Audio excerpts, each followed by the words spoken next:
Hi, my name is Brian Linhares. I'm a grad student in the Biophysics Program at the University of Michigan. I work in the labs of Thomas Serpinki and Yolanda Krumbecka at the University of Michigan Medical School Department of Pathology, just right over here.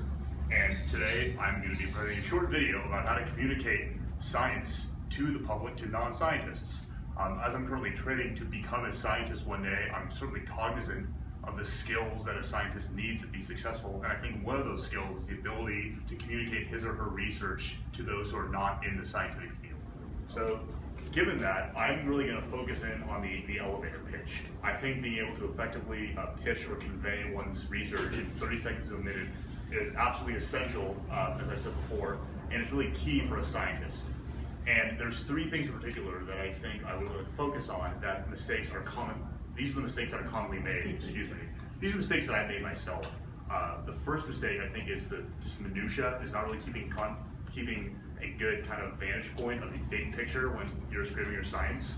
I think another mistake that's very common is just getting to technical jargon and really delving down into a lot of the nitty-gritty. This goes back to the deal about the minutia, but really going through, I think, too much detail. And I think finally just trying to go too quickly through years and years of a project is also very dangerous. Because for us in research, these are our lives. We do this 40, 50, 60 hours a week, and a lot of people who aren't in the field or even are in science but aren't on our project generally aren't where we are just because they're not eating and sleeping and breathing this. So there's a couple things that I think are very commonly done improperly. I've done these myself, and right now I think I'm going to demonstrate for you guys. Whoa, hold on, guys. Let me tell you about BCL6. So very simple crystal structure is BCL6. I was implicated certain domains in the binding groove, and what that's doing is driving these co-pressure interactions here, and this 17 residue stretch of peptide with isoleucine 1427 are fitting in this binding groove, blah, blah, blah. So right there, as we just saw, there were several things I did that I'm going to do differently. So the first issue that I had was I did not give any significance or any context to this problem. I didn't say why we're studying BCL6, that's the protein we're interested in looking at. I just went right 0 to 100. So that's typically not a very good idea. The second thing that I did wrong was I didn't really give any sort of comparison. So what I find that people respond very well to is comparing like a pathway or a system or a mechanism to a tangible object. So that could be blocks, that could be a lock and key for enzymes, that could be gates for an ion channel. But I find that is very often a huge benefit in terms of for people who understand this better. The third thing I did was I went right into the technical jargon.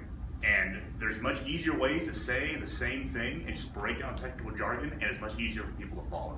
So next time when I do this again, I'm going to show how I phrase certain things slightly differently, how I get the same point across, how I give more of a background, and how I think it's easier for people to understand without me throwing everything on them very quickly, very rapidly, and without any background.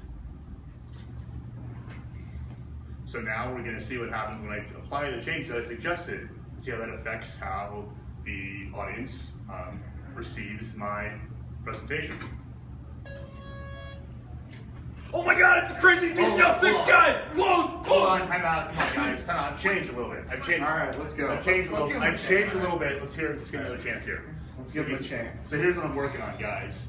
So here's what I'm going to be working on. So our immune system has B cells. And what B cells do is B cells generate antibodies to recognize foreign invaders. Now that's very difficult for these cells to do.